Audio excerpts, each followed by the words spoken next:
Nakausap mo na ba si ma'am? Hindi pa eh. Bakit hindi ka pumapasok? Tatlong plastic envelope, 3 long folder, 5 manila paper, 5 cartolina, art paper, Elmer's glue, plastic cover, 1 gunting, Dear Ma'am, ibinigay ko po kay tatay ang listahan ng mga dapat kong dalhin sa paaralan na ibinigay ninyo noong unang araw ng pasukan. Alam ninyo ma'am, yung ibang nakalista, di ko alam kung ano. Kasi po, kahit ako, di pa nakakakita nun. Tulad ng art paper, nakita ko ang lungkot sa mga mata ni tatay na makita niya ang listahan ng mga dapat dalhin. Umiiling-iling siya. Sabi niya, kailangan na ba talaga ito? Nadala ko naman po lahat pero kulang ang bilang. Yung 3 dapat naging 2 at yung 5 naging 3 lang. Pasensya na po kayo ma'am, yun lang po talaga ang kaya ng tatay ko. Yung ulam namin ng 3 araw, ipinambili po ng tatay ko ng mga ipinadadala ninyo.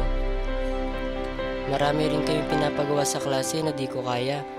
Magpapasulat lang po kayo maghapon sa aming notebook.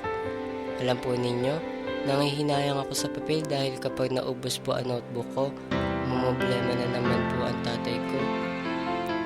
Yung nasa libro ninyo, ipapasulat niyo sa kaklase ko sa pisara, tapos kokopyahin namin. Ewan ko po ba ma'am, bakit kapag natapos ang pinakokopya niyo sa pisara, saktong nagre-ring na rin ang bell? Pati yata yung bell kakampi ninyo, kaya po ang sakit-sakit ng mga kamay ko pagkatapos. Gusto ko po sana mag-drawing ng mga nadadaanan ko sa paglalakad papasok sa paaralan. Gusto ko i-drawing ang paru-paro na nakikita ko. Ang mga matitingkad na bulaklak, ang ilog na kailamig sa paa, ang papasikat na araw kapag paparating na ako sa paaralan. Gusto ko sana ikwento sa inyo ito at sa aking mga kaklase. Ma'am, marami pa po akong kwento. Alam po ba ninyong malayo-malayo ang nilalakad ko araw-araw papasok sa paaralan? Tapos yung pinagawa ninyo noong Lunes, sabi nyo, Lucy has 2 apples, Julie has 5 apples. How many more apples does Julie have than Lucy? Malamig na malamig po ang naging pawis ko nang ibigay nyo ang solving problem na yun. Wala po akong naisulat na sagot. Ipaliwanag naman po ninyo ito sa Pilipino. Pero kasi ang alam ko, sabi ng tatay ko, kapag marami sa'yo, magbigay ka sa ibang tao. Gustong gusto rin po ninyong magpa-contest. Ewan ko po ba, baka talagang sinasadya nyo ito kasi alam nyong talo ako. Unahan sa pagsagot sa pisara sa addition at subtraction. Iniisip ko pa lang po ang darating pang multiplication. Nahihiya na ako sa sarili ko. Pwede po bang bilangan ko na lang ang akbang na ginagawa ko mula sa aming bahay hanggang sa paaralan?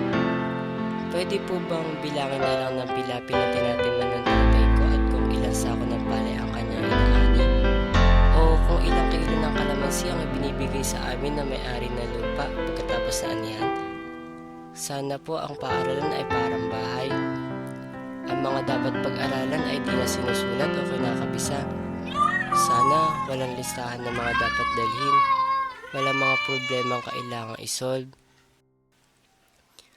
Sorry po ma'am kung di na po ako nakakapasok. Sa ilang araw ko po kasi pagpasok ko sa classroom para lang po akong hangin at nakakulong. Di tulad sa labas, malaya ako. Tutulungan ko na lang po ang tatay ko sa pagtatanim. Alam po ninyo, ang dami ko natutunan sa tatay ko. Ako po yung nasa likod na malapit sa inyong mesa.